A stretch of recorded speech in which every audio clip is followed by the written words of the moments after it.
फजा और जरूरून की खुशियों के लम्हे एक ही पल में कयामत में बदल जाते हैं।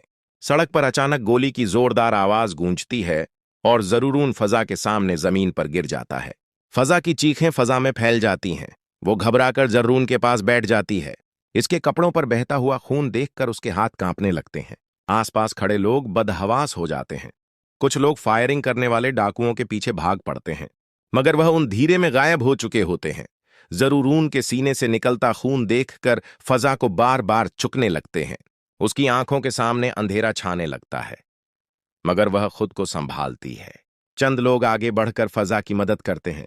कोई पानी लाता है, कोई एम्बुलेंस को फोन करता है। फजा मुसलसल जरूरून का नाम पुकारती रहती है। जरूरून, आंखें खोलो, मुझे छोड़कर मत जाना। इमरजेंसी में जरूरून को अस्पताल लाया जाता है। डॉक्टरों की टीम फौरन उसे स्ट्रेचर पर डालकर ऑपरेशन थिएटर की तरफ ले जाती है। जरूरून की हालत इंतहाई नाजुक होती है। फजा कांपते हाथों से जरूरून के माँ बाप को फोन करती है। फोन सुनते ही घर में कयामत बरपा हो जाती है। जकिया बेगम के हाथ से फोन छोड़ते छोड़ बचता है। जरूरून के वालिद घबराकर दुआ मांगने लगते हैं। रानी भी यह खबर सुनते ही साकत रह जाती है, मगर अगले ही लम्हे वह बना किसी एहसास के अस्पताल की तरफ रवाना हो जाती है। सब लोग मिलकर अस्पताल पहुंचते हैं। हर तरफ शूर, रोना और बदमाशी का आलम होता है। फजादा अस्पताल के कॉरिडोर में दीवार से टेक लगाकर खड़ी होती है। उसकी आंखें दरवाजे पर जमी होती है जहां जरूरून को ले जाया गया है।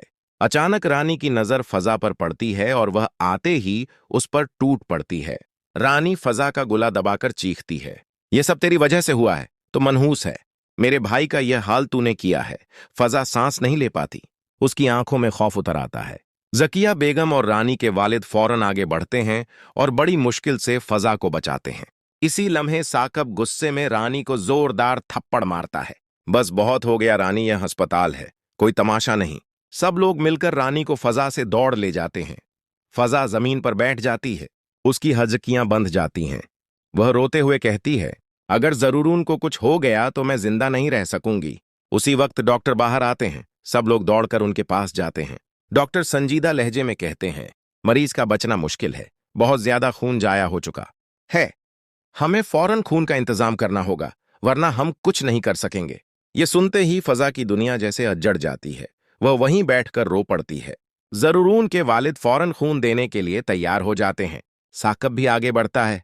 नर्सें सबको अंदर ले जाती हैं। फजा हाथ उठाकर दुआ मांगने लगती है, या अल्लाह, मेरा सब कुछ ले ले मगर जरूरून को बचा ले। इसके बगैर मैं कुछ नहीं हूं। कुछ देर बाद ऑपरेशन थिएटर के बाहर खामोशी छा जाती है।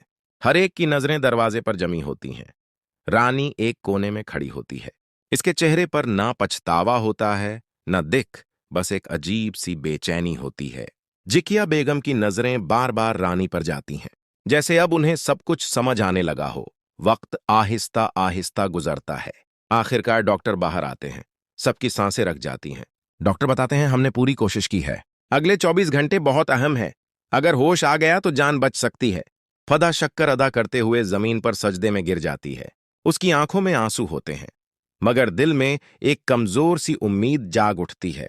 वह जानती है कि जंग अभी खत्म नहीं हुई, मगर वह यह भी जानती है कि अब वह अकेली नहीं है। कहानी अब उस मोड़ पर आ चुकी होती है जहां मोहब्बत, साजिश और सच आमने सामने खड़े होते हैं और हर अगला लम्हा एक ने तूफान की खबर दे रहा होता है। अस्पताल की गहरी खामोशी में फजा जमीन पर बैठकर आंसू बहा रही होती है। इसका दिल बेकरार है। हर लम्हा उसे लगता है कि जरूरून के बगैर जिंदगी का कोई मतलब नहीं। जकिया बेगम और जरूरून के वालिद बार बार फजा को सहारा देते हैं, मगर वह खुद को संभाल नहीं पाती। हर चंद लम्हे बाद वह जोर जोर से जरूरून का नाम पुकारती है, जैसे उसकी आवाज से ही वह जिंदा रहे। ऑपरेशन थिएटर से डॉक्टर बाहर आते हैं। उनके चेहरे पर संजीदगी के आसार हैं। डॉक्टर कहते हैं, जरूरून की हालत इंतहाई नाजुक है। खून का नुकसान बहुत ज्यादा हुआ है। अगले चंद घंटे बहुत अहम है। हमें फौरी तौर पर खून का इंतजाम करना होगा, वरना कोई उम्मीद बाकी नहीं रहेगी। यह सुनते ही फजा की आंखें और आंसू मजीद भर आते हैं। वो जमीन पर बैठकर हाथ जोड़ती है और खुदा से दुआ करती है, या अल्लाह, मैं सब कुछ बर्दाश्त कर लूं, बस मेरे जरूरून को बचा ले, उसे मुझसे दूर मत होने दे। उसी दौरान रानी खामोशी से कोने में खड़ी है। उसके चेहरे पर कोई खौफ या पछतावा नहीं, बल्कि एक प्रसन्न मगर खतरनाक शामित की झलक है। वह अंदर से सोच रही होती है कि अब वह सब कुछ ठीक कर सकती है, मगर हकीकत यह है कि अब फजा और जरूरून के दरमियान जो रिश्ता मजबूत हो चुका है, उसे तोड़ना पहले की तरह आसान नहीं रहा। फजा की हालत देखकर जकिया बेगम और साकब मजीद परेशान हो जाते हैं। वह हर मुमकिन कोशिश करते हैं कि फजा को सुकून मिले, मगर फजा की नजरें मुसलसल ऑपरेशन थिएटर की तरफ जमी होती हैं। इसके दिल में एक ही फिक्र है कि कब जरूरून का होश आएगा, कब वह जिंदा होकर उसे तसल्ली देगा। कुछ देर बाद डॉक्टर दोबारा बाहर आते हैं। सब लोग उनके गर्द जमा हो जाते हैं। डॉक्टर की आवाज में संजीदगी और थोड़ी सी उम्मीद दोनों शामिल होती है।